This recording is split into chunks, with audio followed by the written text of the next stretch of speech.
Hi, everybody. It's Nancy Reyes with For Your Canine. And Joanne Soike with For Better, For Worse. And Lisa Bataska with Canine Defined. Hello, everybody. Tonight we're going to be talking about people and dog to human greetings. We've had some interesting experiences with people trying to greet dogs and some kind of old ideas about greeting dogs that we wanted to kind of chat with you and share with you a little bit about, and kind of give you some, I don't know, information, another way to look at it, especially when we greet dogs. Because one of the things that we humans do is especially those of us who are dog people, right? We tend to be, I dare say, inappropriate when greeting other dogs, and greeting just dogs in general. And it's so different because people see, for example, if I greet, I don't know, Joanne's Doberman, we have a relationship with, I have a relationship with that dog. So my greeting with him will be a lot different than somebody else that he doesn't know is greeting, right? But we just make the assumption because his greeting with me is one way, that he's like that with all people. And if you really think about it, it's no different from us, right? When we meet certain people, we have certain greetings with those certain people, and other people not so much. So I don't know why we put this on dogs, that they have to like everyone or greet everyone the same way. So that's kind of what we wanted to talk a little bit about today. Hi, Donna, Kim. Hey, Tim. Long time no see. So I wanted to kind of discuss that tonight, and also just take into account dog personalities and kind of respect for the dog, right? And give the dog some autonomy when it comes to meeting people. So anyway, so one of the things that there's a video that we just saw about approaching dogs, and it, it's it's well done, but it's also really interesting and kind of funny how people make decisions on greeting a dog, even when everything about the dog tells them that they probably shouldn't pet it, right? Or shouldn't go greet it. And asking permission is an important part, but it's not the only thing, right? There's a lot more to it. And a lot of the thing, and we're going to kind of talk about it a little bit, is autonomy. In many cases, dogs don't have a lot of autonomy to make a decision whether they want to meet someone or not, right? All right, I'm going to share my screen. I think I've queued it up. Let's see. All right. You guys can see that, right? Mm-hmm. Okay. So this is a question: would you greet this dog or not? Right? I'm gonna mute it, so I'm not gonna. So, would you greet this dog or go to greet it? I'm gonna be honest. At first, my answer would have been no. But what's your thoughts? What are your opinions on it? Yes, no. Hey, Joanne and Lisa, could you see the comments? Because I can't. Yes, nobody's responding yet. Okay. Would you greet him? Would you greet this dog, right? Or would you be comfortable going up to it and greeting it? And I'm gonna say, especially if it's a black dog, most aren't so interested in meeting a dog that looks like this dog. But his eyes look spooked. Somebody wrote. What somebody said? His eyes look spooked. Okay. Yep, I don't think I would at least right away. Right. Yeah. Right, which is interesting, right? But then when you look at it, Ouch. So how about now with the video you have? Would you want to greet this dog or not? Just seeing the video was a little choppy, so okay, I'll do it again. Replay it, yeah.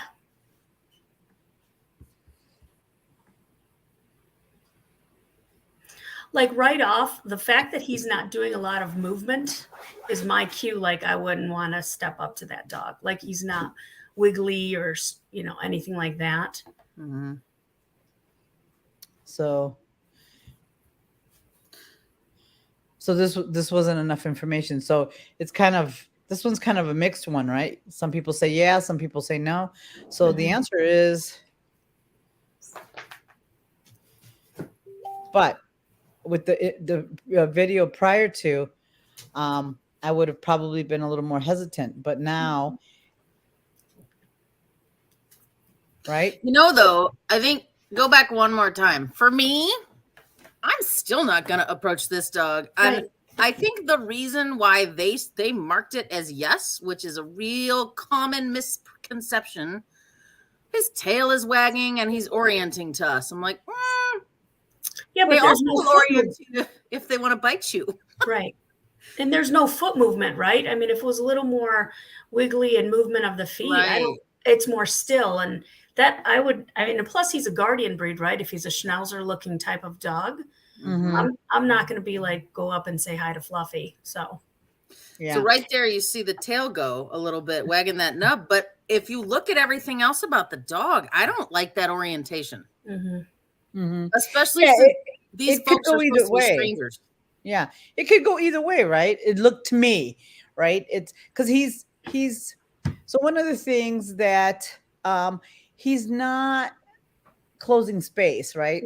So he's not coming, he's not trying to close space to come to greet you. While he doesn't seem anxious or worried about that person, but he's also not like, hey, come on over. It's not. Right. It's so like. I would agree with Joanne on this one. This one could go either way, depending on who you are and how he feels about you, right? Yep, that stillness is what bothers me the most. Right, stillness, nothing good will come of it. Right. He still seems to be staring. I wouldn't approach. That's pretty much. I think he looks real suspicious. I wouldn't trust it. Head turned away, says no. Yeah. So, how about this dog? His tail's wagging. Hi. So how about this dog? How many people would approach this dog? And I cannot tell you how many people would be like, oh, poor little guy, because he's white and he's kind of fluffy. We're getting a nope and a no and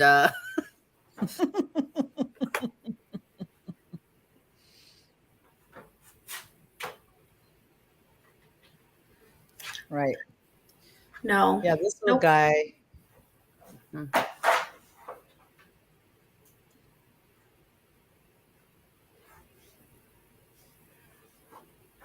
And I think that's part of the autonomy part, that if the dog is backing away, that's your answer to say, please stop. Right. Right. If your dog is not interested in meeting that person and backing away, and this is where we as humans get embarrassed if that was our dog, right? Oh, my dog's barking, or my dog doesn't want to greet that person. You don't want to make the human being feel bad. And unfortunately, what happens is that's where the bites happen, right? Right. If your dog is clearly saying, I don't want to meet that person, we need to honor that. Really, really, really important. And we don't. We are so worried about how the other human being is going to think about us, feel about us, right? Judge us that we have a dog that's whatever it is. Because you can have a very friendly dog and a person that dog does not want to meet. It can happen to anybody, right?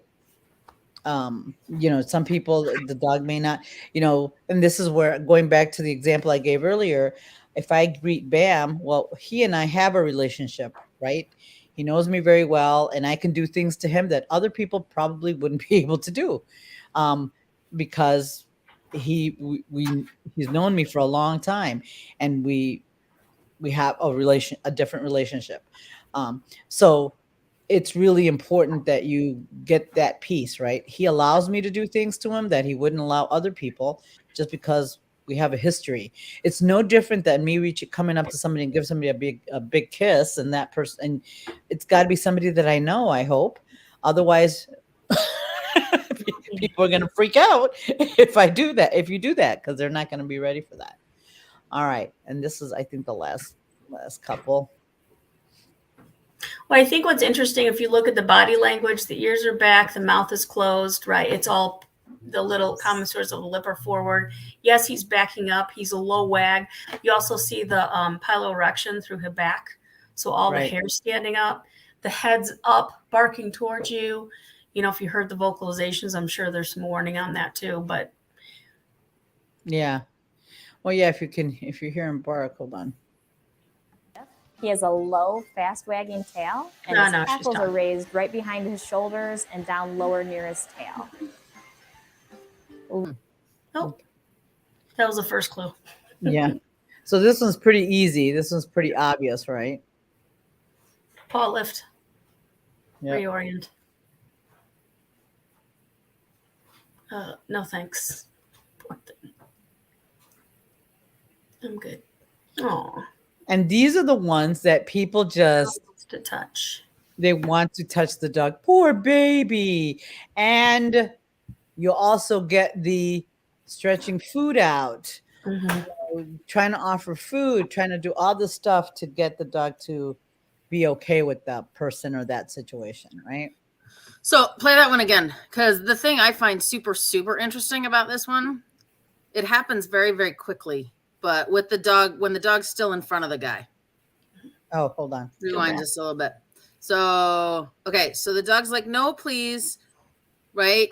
Turns itself off. Hold on. Sorry. That's okay.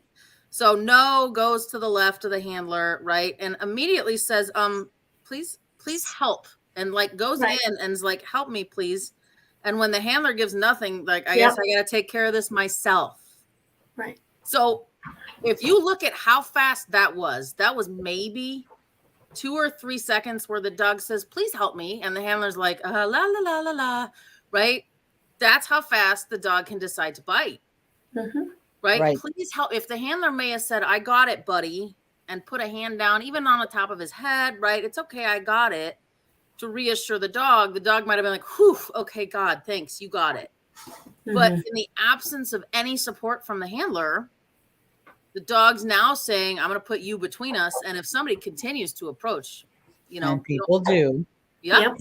You don't know how that's going to go. So. Right. That's something Ivy would do, by the way. She's like, no, thanks. And I'm going behind my mom. If she doesn't know you. Right. She's the same way with that. I love how that dog's like, can you please help me? Please.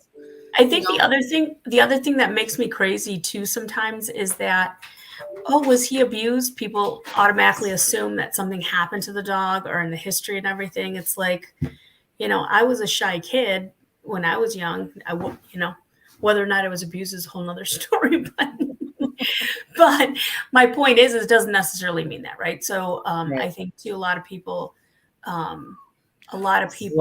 mistakenly assume that and then think I want to help or try to, provide some sort of comfort to this dog when the dog is clearly saying, don't touch me. Right. Tim has a good comment. I think you meant the hound dog. If the handler reached out to shake hands with the stranger.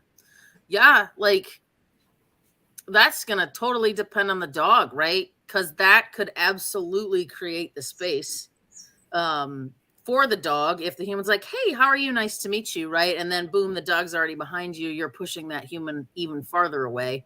But if the dog's right, it depends, right? If the dog's right next to you and you reached out and the other human reached in, owning guardian breeds myself, I think you do too, Tim, right?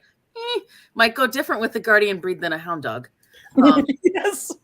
And again, that's not saying all guardian breeds are going to, approach and be nasty and saying hounds aren't. I mean, it's just, there are tendencies to some of the breeds that we own and we can't ignore those hundreds of years of genetics, right? And that's my shepherd. And that's interesting because I have heard that when people say, okay, I'm going to approach you to let the dog know it's okay. And I'm like, your dog, you know what I mean? I've seen those techniques utilized when you go to deal with people who are having those types of issues with dogs. So I think it's interesting. Right. Mm-hmm. All right. So this dog is a little different than the white dog. Okay. Because these ladies, they kind of have the right. So this is a difference between what's the difference between this dog and the white dog? They're both barking, but what's the difference? More foot movement, right? Yeah, and curves.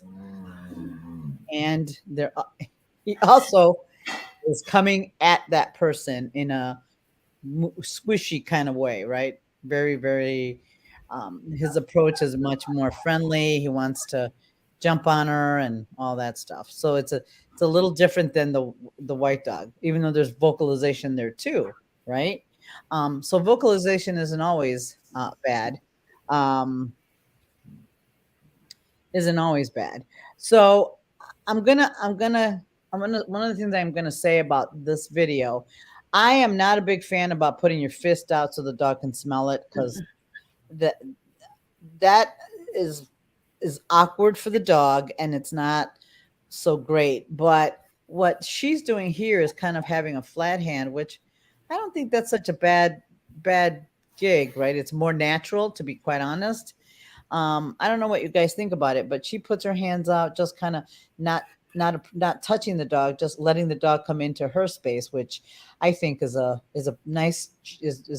And then she pets him, right? So I like that approach a little bit better than having the fist thing that people use, right? So I thought that was it gave the dog the freedom to come into that hand, and then she made the decision to pet him or not. And obviously, given the dog, he was like, sure, touch me all over. I'm good with that, right?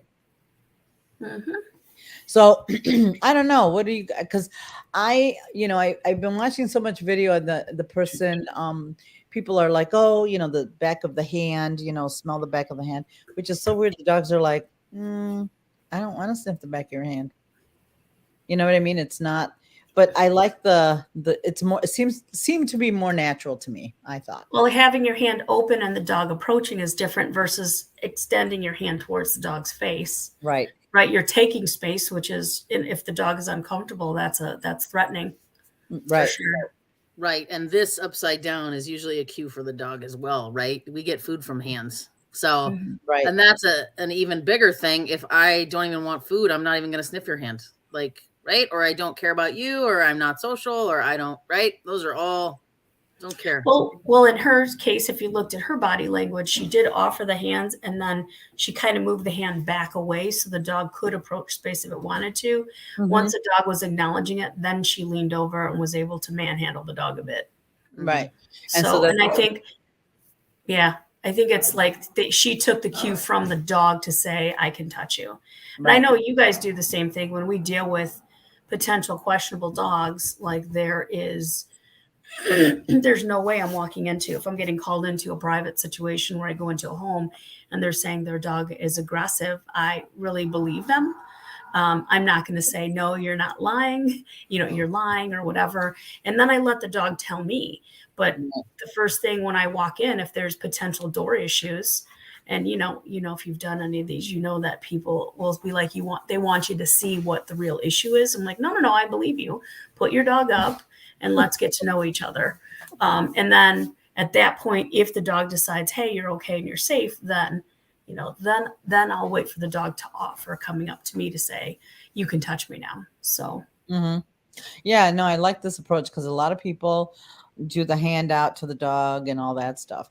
And I think, I'll be honest, what's worked for, and people say this all the time, I'm sure you guys get it too. Oh, he usually never goes up to people, or he never does this, or he never does that when they see you. But usually I am not trying to, I let the dog come up to me in his time when he wants to, in his own, when he, or not if he doesn't want to. And I ask nothing of the dog. So I think people are too much in a hurry to try to make friends. Make friends. It's like, it takes a long time to be really super friendly with, with people and dogs.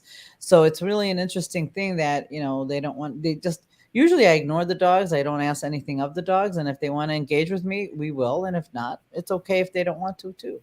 Right. Well, and I think the hardest part to teach is when the dog is like, hi, would you like to have a conversation with me, versus I am coming into your space, right? So it's like, back in the day when we all went to malls, right? Do you ever go to the informational booth, or in an airport, right? Where am I? What restaurants are there?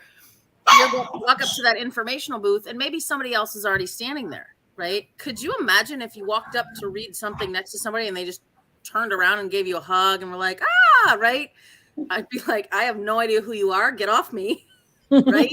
Right. But like that in the dog human world, if you even come into my space as a human, I read that as, oh, you must want me to touch you and pet you, where dogs are super olfactory. A lot of what they do is investigate. So if you wiped your meatballs on your pants, or you have a girl dog at home, or, whatever it is, they may have nothing to do with you. I just want to smell your pants. Right. Right. And give them the freedom to do that, and just give them the opportunity, right, to think about that, and also see if the dog wants to have a conversation with you, because that is true, right? They might come up and smell you, but they don't really want to get to know you. They just want to, see what you smell like or what you're all about. Like, think of how many times a dog smelled your shoes and you just automatically bent over and pet them. I have back in the day, right?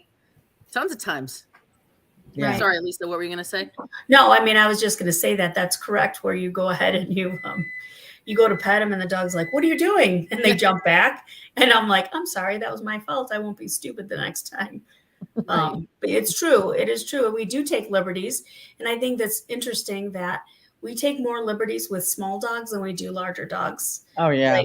Absolutely. Big time, right? And then the whole idea of, letting them greet people, or the socialization aspect of meeting people. It's like, here, hold my puppy.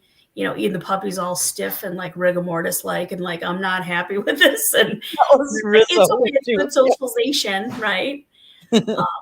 But yeah, it's really interesting how, and now, of course, like now that I have a little again, it's kind of the same situation. They're like, oh, da, da, da. And, fortunately, he's sociable, so it's fine. He loves people. He's like, hey, what's up? And happy to greet everybody, but he's not the same as, I wouldn't do the same type of thing with a dog that wasn't sociable, wasn't interested in engaging people, like, here, hold him. But that always killed me. I remember there was a seminar we went to, and I think it was an agility seminar many, many years ago. Actually, Nancy, you had it at your place, and there was a little Papillon, and the Papillon was afraid of people. And next thing you know, it's being passed around from person to person. And I'm like, I gotta go. I can't. I want to poke my eyes out. I'm done. I gotta leave. It was just hard to watch because the dog was very stiff and really tense muscles and just not enjoying any of it. Right.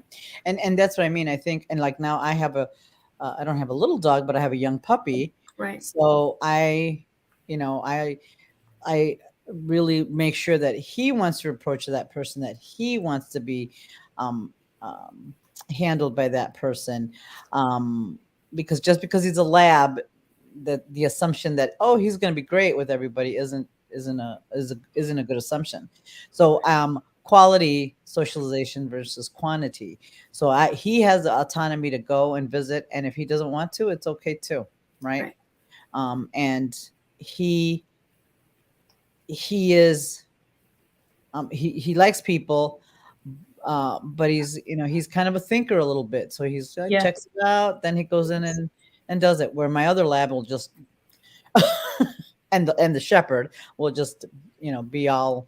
He's very, when he comes walking up to greet you, like even for the first time he saw my husband, he was like, hello, sir. It was a slower approach, low, wide wag, stepping in, and kind of, a little head lowering, and then, oh, hi. And then that was it. But yeah, he's much more thoughtful. He is thoughtful about going in, which is cool. It's the same thing with dogs, but then. Yeah, Lisa currently has my puppy because I'm obviously not home. so he's getting socialized there with dogs and people. But yeah, he's just a little different than Jive, right? My 5-year-old lab. She was always like right away. He's a thinker. It doesn't take him long, but he's not going to just run up and give you a hug. So I am a little more thoughtful about how he meets and who he meets and all that stuff. Because once he does get to know you, then yes, it's the rude greetings will commence, right? But, and you were talking, Joanne, about your experience with Roscoe today. Oh my God. Talk about that one. So I just don't understand what gets into people's brains. So first of all, I have put a lot of work into Roscoe, right? He's not perfect and he still is a little worried about people, but I took him to a nose work trial and we were way in the back in a corner and I had an X-Pen and then I had 2 crates that sort of blocked the X-Pen, right? So like nobody could get to him. And there was kind of a group of people that had walked by and he got a little barky. He was worried. Rah, rah, rah, rah, rah, rah. And so I came right over and I'm leaning into the X-Pen and I'm petting him. And I'm like, it's all right, buddy. It's okay. No problem. Like, we got it. And somebody, random person that I don't know, came over my shoulder and was like, yeah, you're okay. You're like, are you drinking? Right? I'm glad I don't have like any kind of like martial arts. I've been like, but I mean, like, who does that? First of all, you don't even know me, let alone the dog, right? And you clearly see I'm trying to calm a dog who's having a hard time. Like, why would you think that would be an appropriate response? So it's just interesting. Like, and why as a human would you feel like you could invade not only my space, but my dog's space?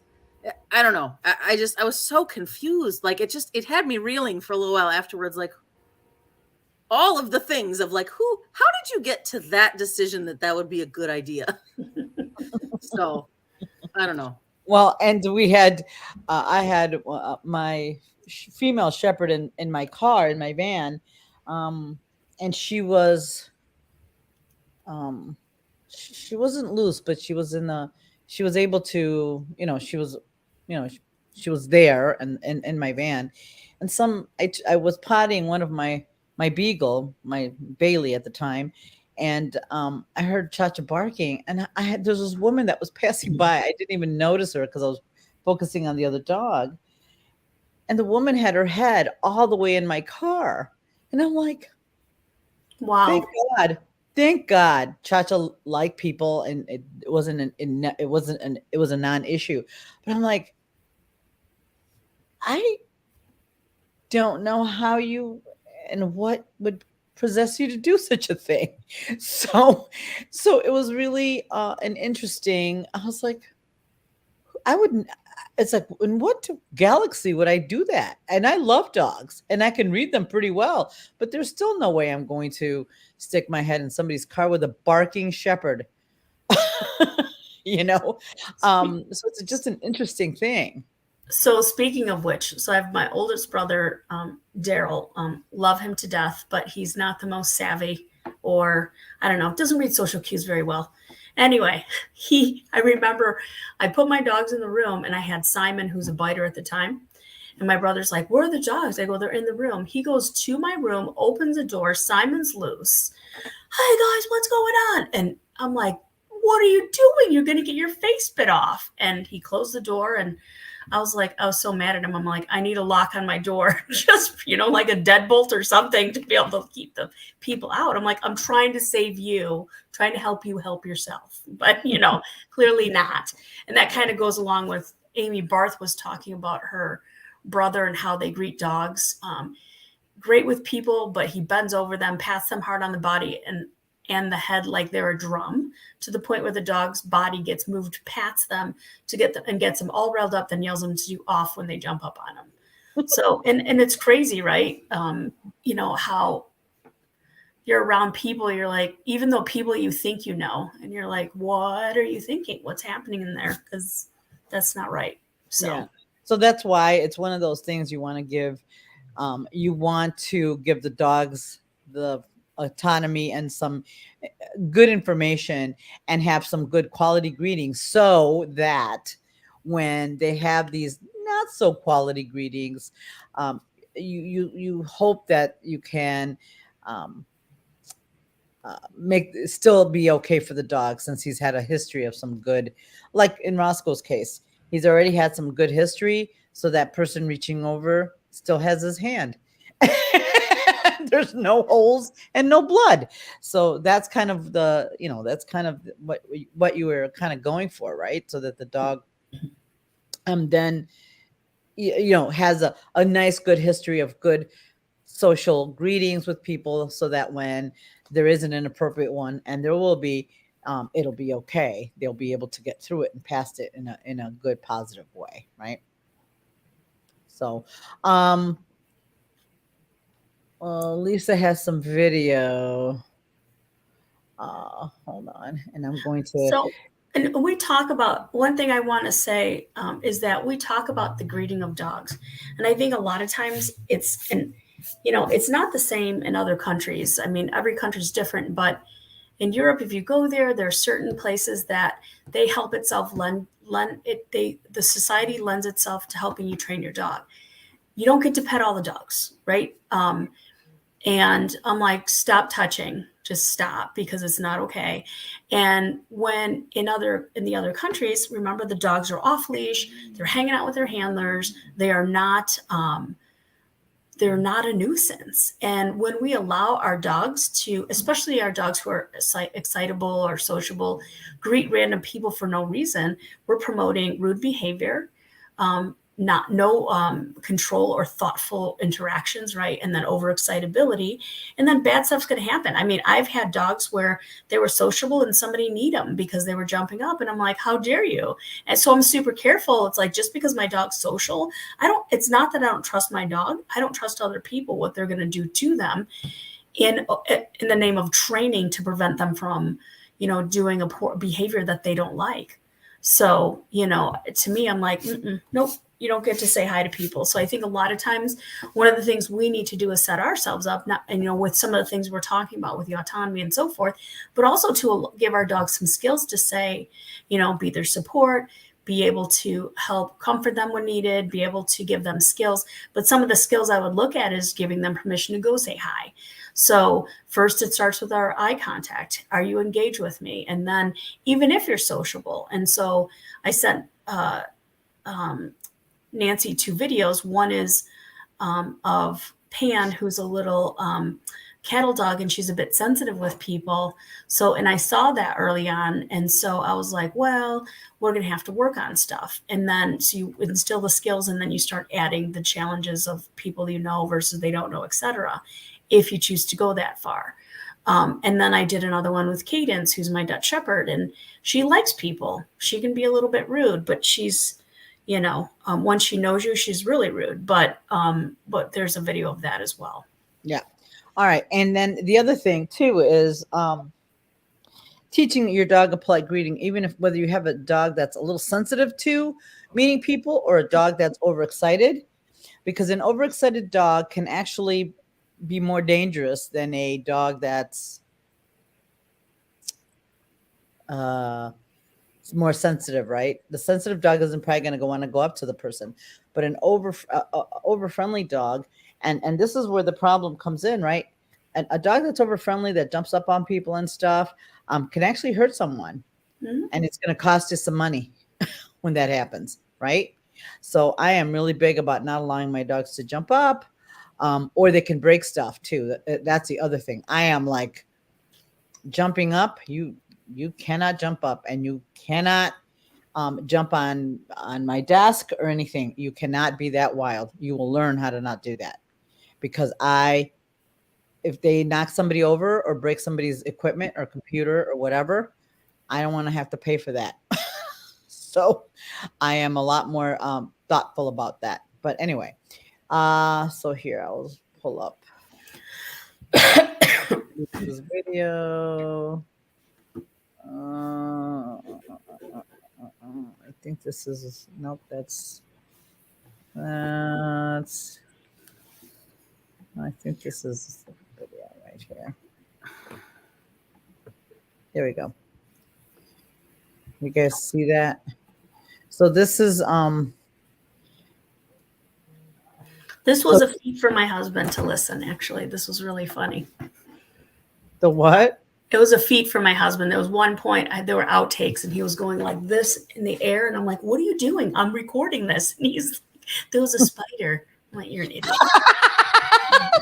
Anyway, fortunately, he puts up with my nonsense.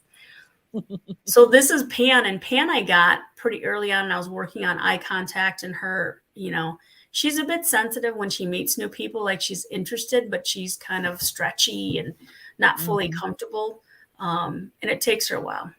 So we work on walking up to him and not greeting him. Because I think that's another thing too, is like when you're actually working on some of these skills and then the let's go away and feed her for coming away. And she's only like 6 months here. So I was doing tons of reinforcement. And my husband was just sitting there, as you can see, observing what's happening around him.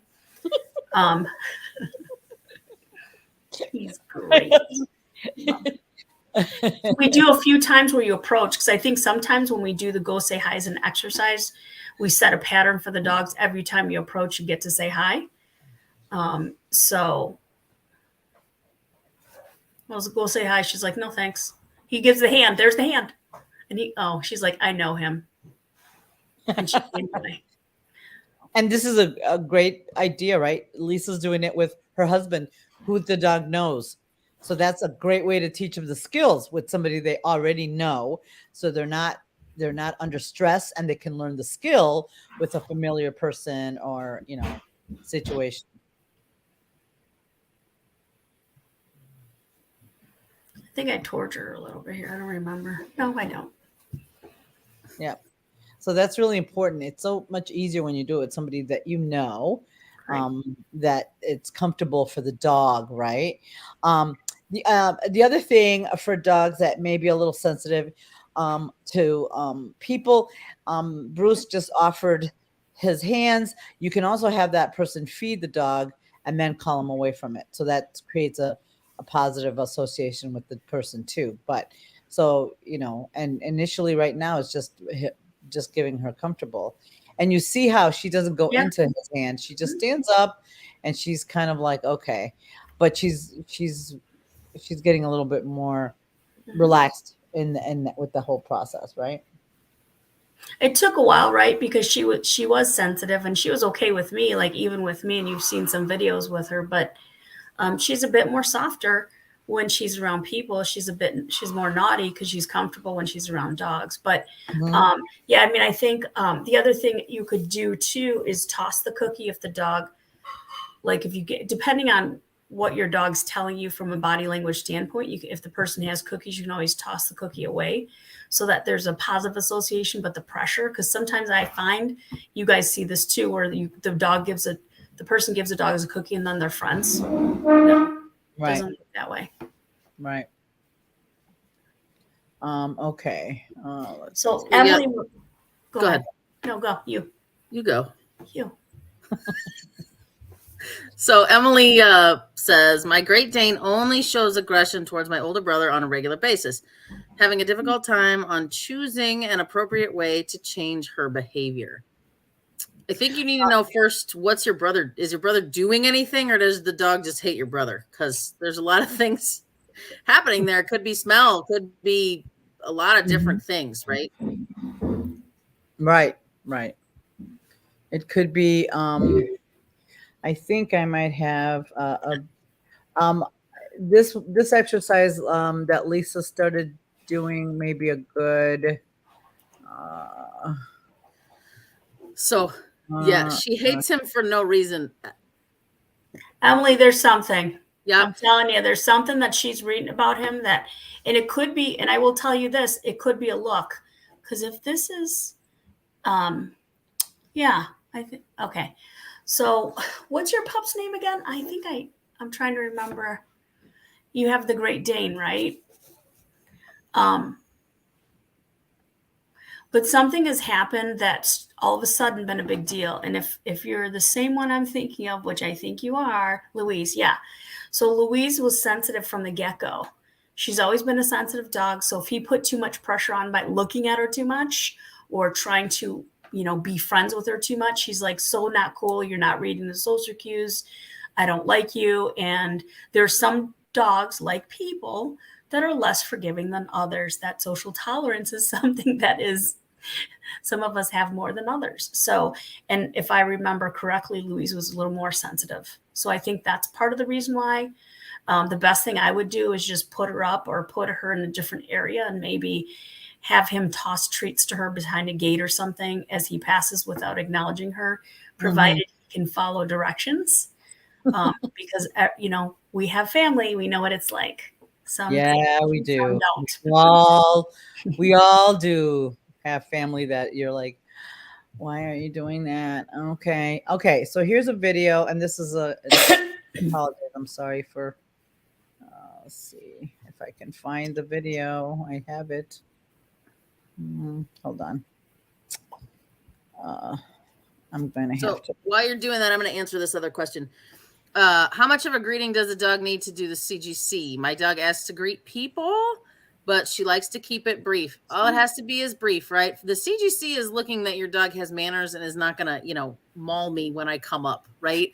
Can I say hello to you? Can I say, hi, nice puppy, boop, boop, boop? That's it, right? I don't want your dog to come launching at my face, but it's really 3 seconds is all that we're looking for. Yeah.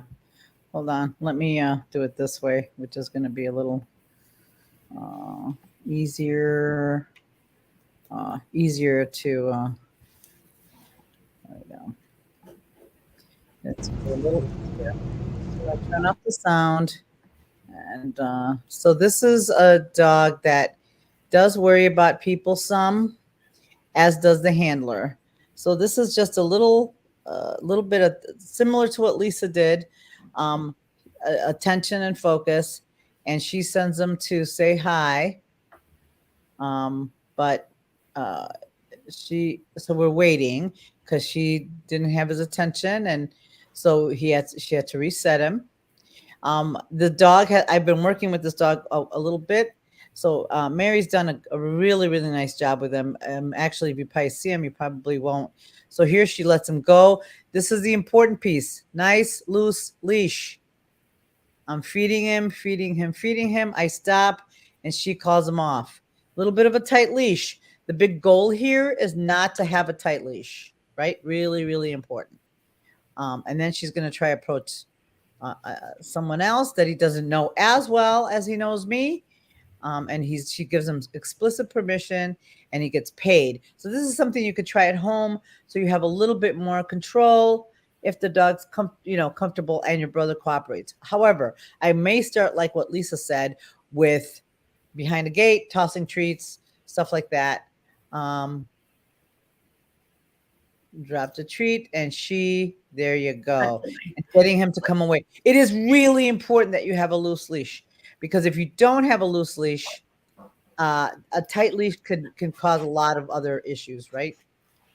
So, and I think the other thing you have to remember too is the history the dog has with that individual, because that makes a difference. So for Emily, for Louise, she has already established a certain, it's like, when you first meet somebody, you can judge them based upon your initial meeting. And if you're not very tolerant, that's going to hang with you for a while until either A, you get over it or get to know that person a little bit better. But if she's doesn't have that kind of tolerance, that's why the behind the barrier would be a good thing to see if you can change the mindset and create a different emotion surrounding that individual. But in this case, with him, she has him going up, which he's doing all right. So. Yeah. So in this case, Mary's standing in front there, but the dog is much more comfortable. He's not so stiff. He's a little bit more relaxed. And Mary has done a really good job of keeping a loose leash. So the key to this one is the person feeds, they stop feeding, and she calls them away. And that's what you want. The dog doesn't want to leave that person because of now he's building that positive connection with that person. So you see, he wants to go say hi to that person in a more positive way. And now you could see, it's hard to tell here because you can't see his face, but he was a little stressed, but you also see his eyes really soften some as he's working with because he's already familiar with me, so he wasn't so worried about me as he was with the other person that's sitting there. So it's a and this is a very, again, a brief, and eventually you would build up to a lot more people and so on and so forth. So sending him to go say hi is just as important as calling him away without tightening the leash. Because if you tighten the leash at the wrong time, you could absolutely get somebody bit that way. So you have to be really, really thoughtful about that. And I think the other thing to remember, your dog. So if you have a dog, it's very relative to the relationship you have with your dog. If you believe your dog will bite or be concerned with doing that, don't do this exercise, right? I mean, you have to be really careful, like, because I know we all know dogs that'll take cookies and then, right. Once the person, or let's say you're giving cookies and the person sneezes or coughs, and you're like, oh crap. And the dog's like, what are you doing? And those are things too that I would say be careful of. Your dog. And if you are uncomfortable, then 1, don't do it with everybody. 2, find someone to help you that understands who your dog is and can help you get through some of this. But this does not fix it. It does not change who that dog ultimately is. You can't take a social dog. Like Ivy will take treats from you, but she'll still bite. So, and she's a little thing. So I think you want to be careful and respect who that individual is as well. Mm-hmm. And this exercise is very effective for really, really excitable dogs, actually. Yeah. Yeah. And I will tell you, I use the same thing with Roscoe. But it's tough, you guys. Like, from the moment that dog came into my home as a foster dog, any human that he was allowed to go to had food. Right? I never, ever put him in a position where he would have to make a choice, right, of what happened. So it was like, and it's so funny because now he's still nervous about people, but you'll see him like, do you know that game where you give me cookies? Do you know that game? Like, and if they don't, he's like, okay. And he'll walk away, right? Where it's like, if somebody comes up to him, bark, bark, bark, bark, bark, get away from me. Right. But as soon as you have food, he goes, oh, and he'll sit, which doesn't mean he's enjoying himself. Right. It just means I have put the protocol on that I understand that you don't like this situation. I won't keep you in it. But if this should arise, 99% of the times you encounter this, good things happen. Right. So the one time some weirdo pops over your shoulder, right? You're okay. Don't like them. So, right. And like I said, this is great for impulse control for very excited dogs. The ones that are a little more shy or socially awkward, you really definitely, like Lisa said, you need to have somebody help you with it. Because before this, with the boxer, we did a lot of tossing treats and all that stuff. So there was a big, long months and months of history of working that. With that dog. So yes, he was able to handle that. And even that you saw a little stress in the dog. Not crazy, but enough you could tell that it's still there. He was okay. And over time, and that video was a bit ago, he's even more comfortable now.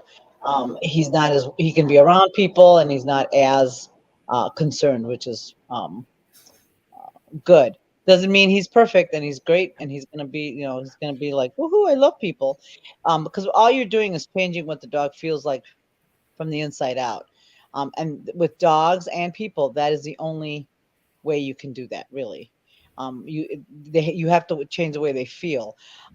When you stretch out and give them, try to get them to take a treat, they'll stretch, they'll get the treat, and they're still not going to, like that English pointer that we saw.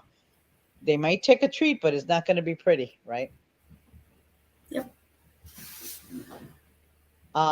So I think it's something to consider.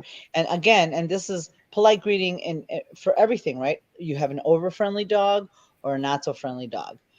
Either one, you want them to have a very positive experience. Like my puppy likes people, but you can easily see where a bad situation might change his mind. And it's really important at the age that he is, that you want to keep what he came with, and make sure everything's positive and enjoyable with dogs, people, and well, except for my cats, they smacked them around a little bit already, so he's he's learning a little bit of respect for those guys.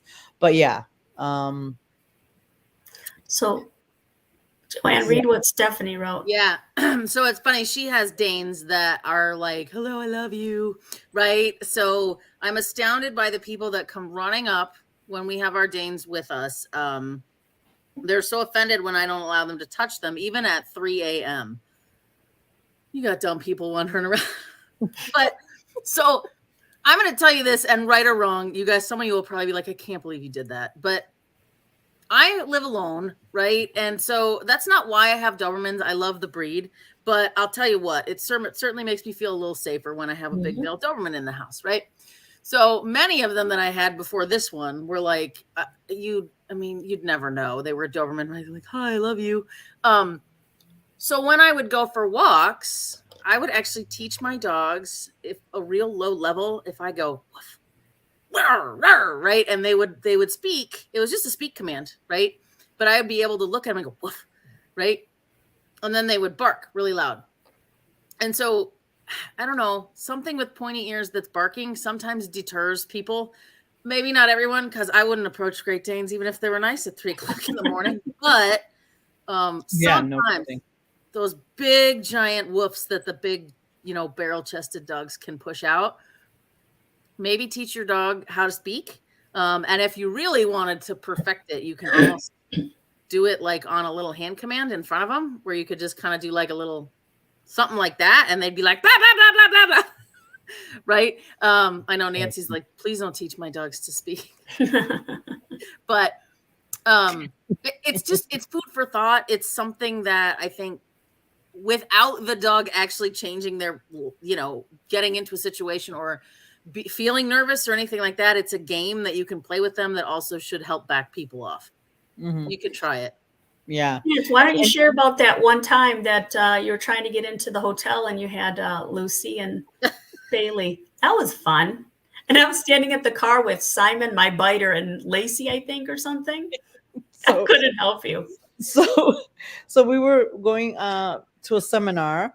And it was a long drive. It was out of town, obviously. And we had a long drive and we're checking into the hotel. And I had my little 10-pound Min Pin and my Beagle. And I got the key and I was trying to, from the outside, you could swipe the card to get into the hotel. Well, in the distance, I hear a family coming and kids, but it sounded far enough away. All of a sudden, and I was having difficulty getting the car to work on the door. So I'm trying to get it to work and it wasn't working. And I'm trying to manage the dogs and trying to get the key to work and it wasn't working. And all of a sudden I hear, Mommy, Daddy, doggy. And I hear running towards me. At that time, my little 10-pound Min Pin would bite people. And I hear her turn around and start barking, and because they wanted to come and pet her. She was a small little Min Pin, adorable. And Lisa is laughing and just dying because I couldn't help you. I had Simon, my biter, at the car. I was like, oh God, what is she gonna do? It looked like there was a serial killer coming to get me, because I was like, oh my God. And then they got to me, and I'm like, and they're like, oh, I'm like, stop, pet the Beagle. Well, they didn't want to pet the Beagle. The Beagle is okay with people. They wanted to pet the little barking Min Pin that eventually I had to pick her up to be able to keep her from biting the child. Anyway, so yeah, it's amazing how that happens, especially with the little dogs. And which I have not had that happen to me with my big German Shepherd. Nobody's ever done that. Funny how that works. A friend of mine, she was, well, this was a loose dog walking, and she was walking her Great Pyrenees and her mini Aussie, my friend Jody, and she was walking her and stuff like that. And somebody came in and they're like, oh, can my dog say hi? And she's like, no, he has some sort of disease. I forgot what she said. He has giardia or something. So the person's like, why are you out in public? And she's like, I can walk my dogs. The person turned around and walked away. But it's just funny, like how people respond to that, but don't know you can't say hi. I mean, it's insane. And I've actually, with Simon, I remember I had a similar situation. We were at a place and Simon was pooping, and here I see these kids, there's a doggy. I'm like, and I had poop in my hand, and I'm like, no, I'll throw this at you, step away. I'm like, do not touch this dog. And he's going nuts and, whatever. And, but yeah, it's pretty interesting how people get offended for not being allowed to pet the dog. I'm like, you're not paying my bills, so step off. Yeah, no, it's a very interesting phenomenon. That's why we need to teach our dogs really good skills on how to greet people and have polite greeting. And that's one of the things you can do if you have a dog that is okay with people. Make sure that he's under control before you're allowed to say hi. And people do understand that. If you say, hey, he can go say hi, but I will give him permission to say hi. People are fine if you explain that, waiting until you let the dog go say hi. Because my shepherd, he loves people and I don't worry about it, but I say I want him to be under control. My lab too, because she wants to jump up on people. So I try very hard with people that especially people that might be a little older and more frail. I really worry about her knocking them over because she's so strong. So and just good manners, and also be the advocate for your dog. If your dog tells you that particular person that's in that situation isn't somebody that they're interested in meeting, just honor it and don't set it up, because usually the alternative is not a good thing. It's really it can be very sad for all involved. The dog will have a bite on their hands, the person that did it, because you don't want to upset them. But it's better if you give the dog the skills and the people the information to do the right thing. Because if and yes, is it aggravating? Absolutely. But hopefully if you can talk to a few people and get them to understand, maybe they'll make better choices going forward, right? Yep, absolutely. Yep. All right. Well, I hope this was helpful. And like I said, if your dog is really shy or worried about people, and you're worried that they might bite, you definitely want to seek professional help, right? Don't take it upon yourself to fix it, because sometimes people are more. And people ask me what are the most challenging situations we have. Those of us that have friendly dogs, that like dogs, it's great. But the big problem is having dogs that aren't great with people, and living with a dog that's maybe worried about people is much more challenging than living with a dog that worries about other dogs, right? Because people are so much more unpredictable, right? It's difficult. So you want to make sure you're their advocate and give them the autonomy to make the decisions and the good choices and the skills to make the good choices. Really important. Makes living amongst people and dogs a lot easier. So, absolutely. Yep. All right, all. Thank you. Have a good night. We'll see you guys next week. Thanks, everybody. Bye. Bye.